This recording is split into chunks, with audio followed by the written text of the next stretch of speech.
Hi, and welcome to the show. Subscribe at kevinmd.com/podcast.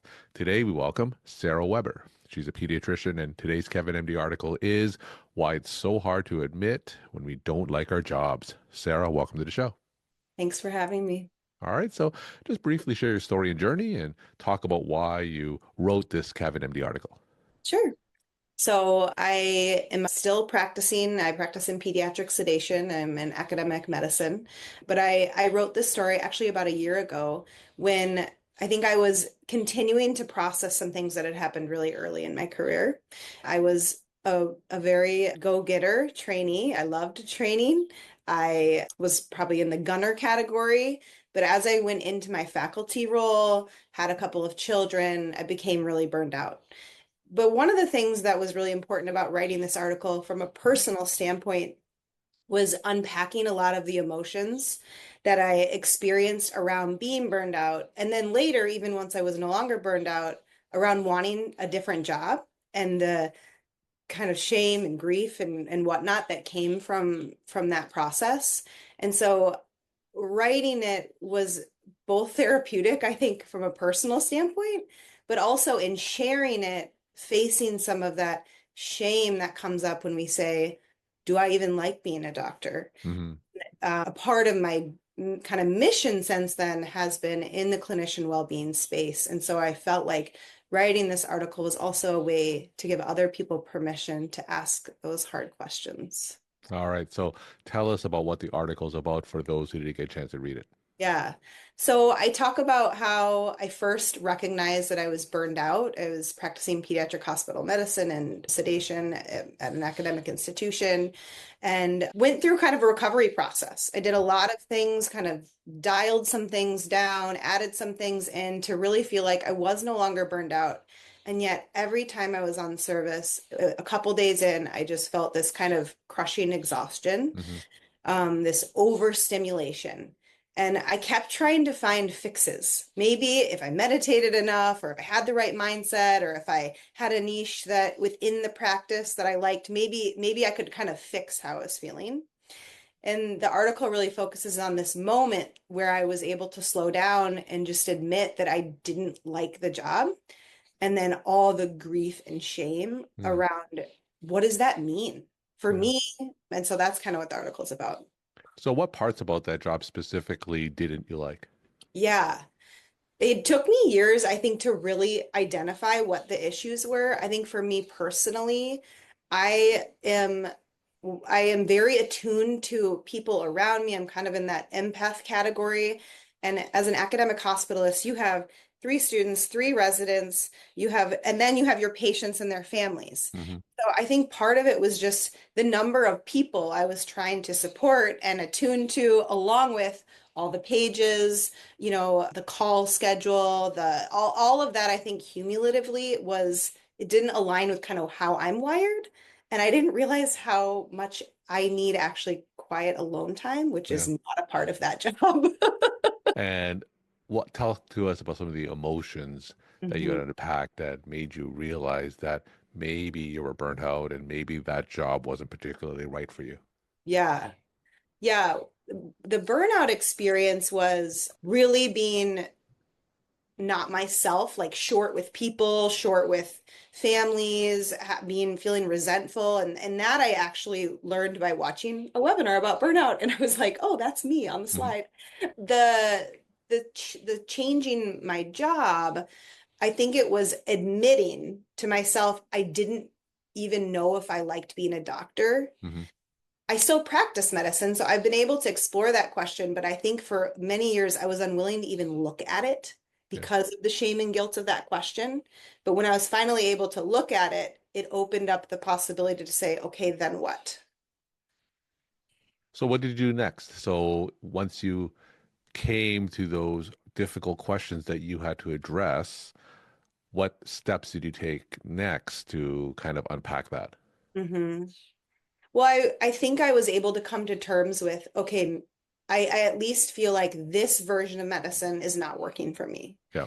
And I was lucky that I was practicing two types of medicine and I also had academic work. And so I was able to resign from one of my positions, which went always goes much better than you think it will, or maybe not Hmm. always, but it went much better than I thought.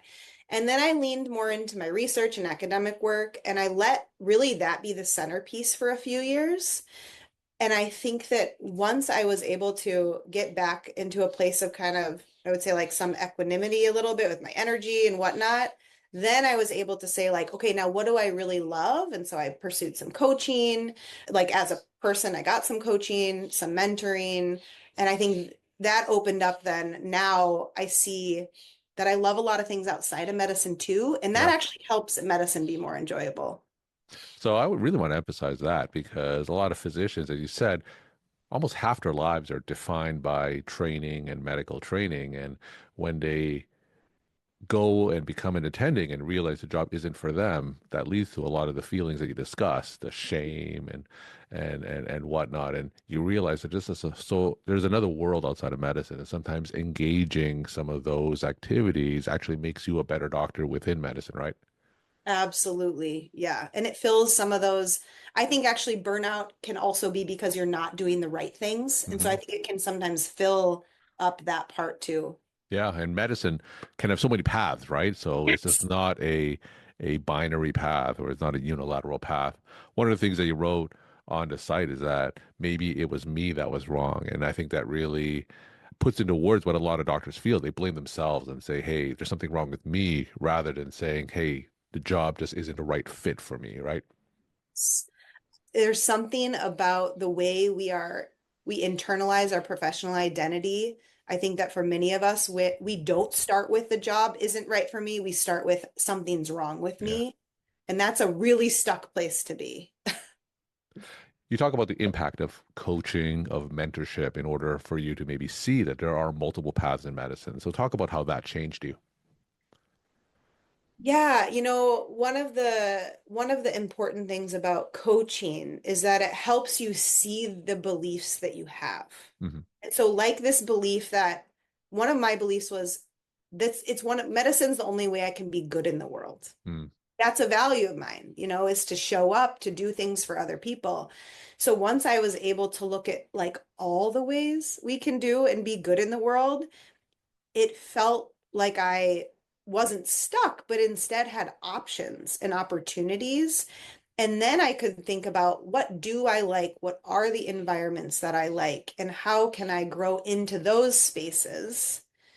And that just is a place of possibility, which is way better than a place of Yeah. stuckness. Now, what kind of advice can you share with other physicians whose entire worth and self-perceived value is tied up to how they are as a doctor, right? So how can physicians get unstuck and change that framework? Yeah, yeah. I mean, the first is like just the acknowledgement that it's not your fault. This was ingrained in you. And I think my advice would be if that's not working for you, that does not have to be your story. It is difficult work to untangle that. It's not like a simple thing. And so if it feels impossible or confusing, like that's also normal. I think working with a coach, a therapist, other people going through it, there's group retreats, things like that, but creating spaces where you can examine that story, kind of question it, and then also imagine like if I didn't believe this, what else might I be able to do in the world that would also I would care about and be meaningful and even joyful. Yeah. So tell us about what your professional life is like now. Yeah, so I still work in academic medicine. I work a couple days a week in a pediatric sedation clinic. I'm the director of well-being for my department, so I think about things like this all the time. And then I also am a physician coach, and then I write. So I found that writing is just a great way to understand my own sense in the world, but also to share my ideas about medicine, about well-being, about these journeys of how we get to a place where we can feel fulfilled and not stuck. Now, of course, on my podcast, on my site, I talk to a lot of physicians where they blend multiple activities together. Like yourself, you still have the clinical medicine, the academic medicine, but you do things outside of that. You're a coach as well. And in our world, we meet a lot of physicians who do the same thing. But I realize that we're a relative minority of physicians, right? A lot of physicians still have that traditional mindset of what a physician should be, is that they only see patients or their only worth is their clinical value, right? So when you made this life for yourself, what was the reaction of some of your colleagues and how did they see you after kind of you made this transition and made this life for yourself? Yeah, what a good question. I can tell you my inner sense was worry Hmm. about what people would think. The reality, I think, has been that people find it interesting. And I've noticed even some people who say, you know, what makes me think about the options that I have. Hmm. I'm sure some people don't understand it, but I think it is becoming slowly more common, especially just with the way medicine is right now, to for people to start to see like I kind of get to choose. I Yeah. get to choose the life that I try to build. So for the most part, I think people have been positive about it. The one thing I will say is I feel now like my medicine colleagues are not my only community, Yeah. which is okay with me, but that is a shift that happens when you do this. Yeah. Now, what kind of advice do you have for physicians who may be listening to you now and maybe you sparked a little interest on their end and made them realize that medicine is not the end all and be all? How can they get started maybe creating a life for themselves that's not totally defined by what they do in the clinic or in the hospital? Well, something I've learned in my own life and with people that I coach is that it can be really hard to be creative and imagine something different when you're exhausted. Yeah. And so if you're in that exhausted place, my initial advice is to find places to rest, to slow down, go on a walk, no devices, no podcasts, even just like places to just kind of be a person. Because I think you have to start that slowing down to even hear your own inner self. So I would start there.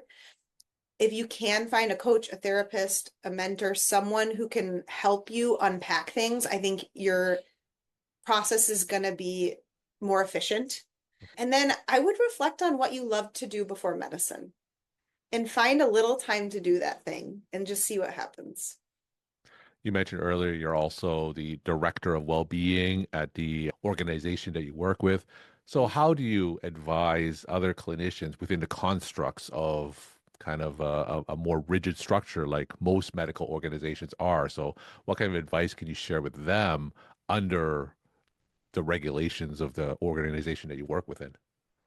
Yeah, so I try to embed it in a lot of different ways. I'll host workshops that are a part of, for example, a standing meeting that supports people in figuring out what they value. I find physicians love those types of workshops Mhm. because they don't it invites that space to slow down, to think, what do I really care about? So I think embedding these reflective practices in our work when we can, both as an individual but as a team too, it's really important to teamwork. And then I do support people. I've done some work in the department where we've supported a blanket approach of on the days you're not in clinic, block 2 hours a month to do the work that matters most. Mhm. Or, again, trying to encourage these processes of slowing down, doing one thing, reflecting. I think we all have some time for that. It requires sometimes some other things, some boundaries, some maybe efficiency, practices. But those are the ways I try to embed it in the organizational work. We're talking to Sarah Weber. She's a pediatrician. Today's Kevin MD article is Why It's So Hard to Admit When We Don't Like Our Jobs. Sarah, let's end with some take home messages that you would like to leave with the Kevin MD audience. All right. I think the first thing is actually what I didn't mention is use writing as a tool for self-reflection. Whether you call it journaling or narrative medicine or a story, I think the process of writing, even if you never share it, is a way to check in with where you're at and what you want. For people who feel really stuck in their work, I just would encourage them to consider that there are options. Hmm. And there's so many resources out there now, even more than when I was in my position. And I think there's growing destigmatization of the experience of physicians who want their career to be different. Sarah, thank you so much for sharing your story time and perspective. And thanks again for coming on the show. Thank you very much.